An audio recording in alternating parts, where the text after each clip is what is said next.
అమ్మా, నువ్వెప్పటినుంచో వచ్చి మందులు తీసుకుని వెళ్తున్నావు.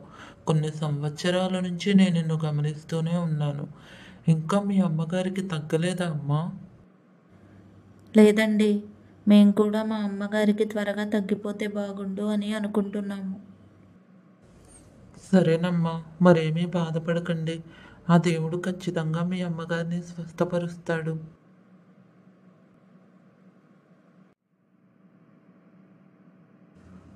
గుడ్ మార్నింగ్ సారా గారు, ఎలా ఉన్నారు? గుడ్ మార్నింగ్ డాక్టర్ గారు. రండి లోపలికి. అమ్మా, మిమ్మల్ని ఈరోజు మేము డిశ్చార్జ్ చేస్తున్నాం. ఓ, థ్యాంక్ యూ డాక్టర్ గారు. Thank you very much. అంటే నా కండిషన్ మెరుగుపడినట్టే కదండి? ఆ విషయాలన్నీ కూడా మేము మీ అమ్మాయితో చాలా క్లియర్గా ఎక్స్ప్లెయిన్ చేసాం. మీరు ఇంటికి వెళ్ళాక కూడా చాలా స్ట్రిక్ట్ డైట్ మెయింటైన్ చేయాల్సి ఉంటుంది. అమ్మా, ఈరోజు మనల్ని డిశ్చార్జ్ చేస్తున్నారంట. ఇప్పుడే బయట నర్స్ నాకు చెప్పారు. అవును, ఇప్పుడే డాక్టర్ గారు కూడా నాకు చెప్పి వెళ్ళారు. డాక్టర్ గారు, ఇప్పుడే మీ క్యాబిన్కి వెళ్ళేసి వస్తున్నానండి. సిస్టర్ మీరు రౌండ్స్కి వెళ్ళారని చెప్పారు. ఈరోజు మా మదర్ది డిశ్చార్జ్ ఉంది కదండి. సో మేము ఫాలో అవ్వాల్సిన ఇన్స్ట్రక్షన్స్ గురించి అడిగి తెలుసుకుందామని వస్తున్నానండి. అవునమ్మా, మీ మదర్ది మెడిసిన్కి నయమయ్యే డిసీజ్ అయితే అస్సలు కాదు. ఆవిడ చాలా జాగ్రత్తగా ఉండాలి. వెరీ స్ట్రిక్ట్ డైట్ మెయింటైన్ చేయాలి. మేము ఇచ్చే మెడిసిన్స్ అన్నీ టైంకి రెగ్యులర్గా వేసుకుంటూ ఉండాలి. ఇంకా ఆమెను స్వస్థపరచడం అనేది పై ఉన్న భగవంతుడి దయ మాత్రమేనమ్మా. బాధపడకండమ్మా. దేవుడి మీద భారం వేసి ముందుకు వెళ్ళండి.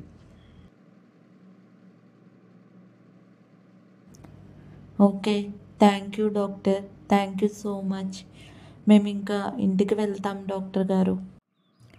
హాయ్ ఆంటీ, బాగున్నారా? మిమ్మల్ని కలిసి చాలా రోజులైంది. రండి కూర్చోండి, ఇలా మాట్లాడుకుందాం. అవునమ్మా, మిమ్మల్ని కలిసి చాలా రోజులైంది. మీరు ఎక్కడా కనిపించడం లేదు కూడా. నేను వచ్చి వెళ్తూ ఉన్నాను అప్పుడప్పుడు, కానీ ఎప్పుడు వచ్చినా డోర్ లాక్ చేసే ఉంటుంది. అలాగా ఆంటీ. ఆంటీ అది మేము కూడా ఇంట్లో లేము ఆంటీ. మమ్మీకి బాగోలేదు, ట్రీట్మెంట్కి అని చెప్పి హాస్పిటల్లో అడ్మిట్ అయ్యాము. అవునా? అలాగా అమ్మా. ఏమైంది మమ్మీకి? ఇప్పుడు ఎలా ఉన్నారు? ఇప్పుడు మమ్మీ అయితే కొంచెం పర్లేదు ఆంటీ, కానీ ఆ డిసీజ్కి క్యూర్ ఉండదు అని చెప్పారు డాక్టర్స్.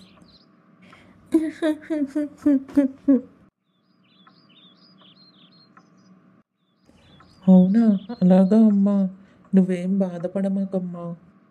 ఆంటీ, ఇంతకు మమ్మీకి ఈ విషయం తెలీదా ఆంటీ? చెప్తే బాధపడుతుందని చెప్పి నేను మమ్మీకి ఈ విషయం చెప్పలేదు. మీరేమీ బాధపడకండి, దిగులు చెందకండి. మన దేవునికి అసాధ్యమైనది ఏదీ లేదు. ఆయనకు సమస్తము సాధ్యమే అని వాక్యం చెప్తుంది కదా. ఈ విధమైన శ్రమలు, శోధనల్లో మన విశ్వాసం అనేది పరీక్షింపబడుతుంది.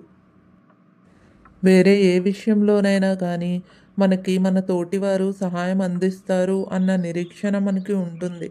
కానీ మన అనారోగ్య పరిస్థితుల్లో వైద్యులు కూడా చేతులెత్తేసినప్పుడు మనము ఎవరి మీద నిరీక్షణ కలిగి ఉంటాము?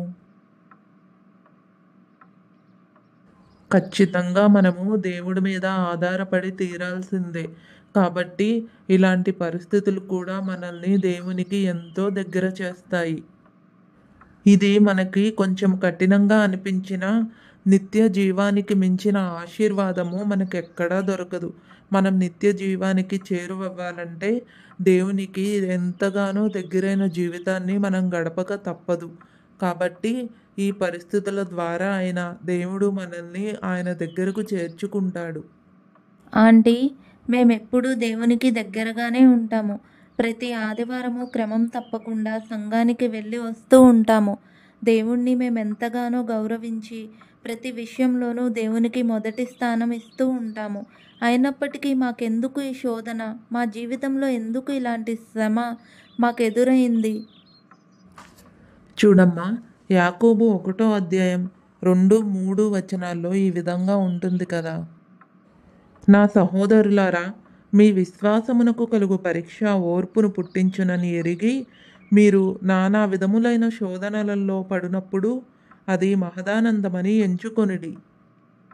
అదేవిధంగా రోమీయులకు రాసిన పత్రిక 12వ అధ్యాయం 12వ వచనంలో నిరీక్షణ గలవారై సంతోషించుచు శ్రమయందు ఓర్పు గలవారై ప్రార్థనయందు పట్టుదల కలిగి ఉండుడి. కాబట్టి వాక్యము చెప్పిన విధముగా ఈ పరిస్థితులు మన విశ్వాసమునకు పరీక్ష కావచ్చు.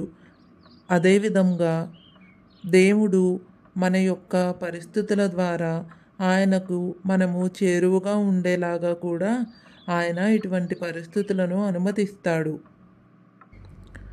ఈ విధమైన పరిస్థితులు మనకు ఎదురైనప్పుడు మనము దేవునిలో జీవించి ఇలాంటి పరిస్థితుల్లో కూడా దేవుని యందు విశ్వాసముతో ఆనందకరమైన జీవితమును జీవిస్తూ ఆయనకు మహిమకరంగా బ్రతుకుతున్నామా, లేక ఆయన మహిమను తీసివేసేవారులాగా మనం జీవిస్తున్నామా అనేది మనం పరీక్షించుకోవాలి.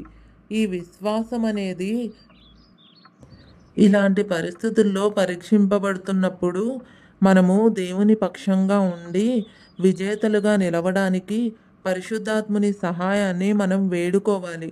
పరిశుద్ధాత్ముడు ప్రతి విషయంలోనూ మనకి ఏ విధంగా నడుచుకోవాలో మనకు తెలియజేస్తాడు. ఆయనే మనకున్న ప్రతి దుఃఖమును తీసివేసి ఆనందముగా జీవించడము మనకి నేర్పిస్తాడు.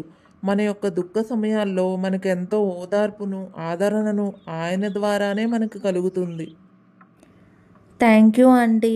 నాకున్న ఈ దుఃఖ సమయంలో నేను ఆదరింపబడడానికి దేవుడే మిమ్మల్ని ఇక్కడికి పంపించి తన వాక్యము ద్వారా నన్ను బాగు చేస్తున్నాడు. అందును బట్టి దేవునికి స్తుతులు చెల్లించుకుంటున్నాను. Thank you aunty.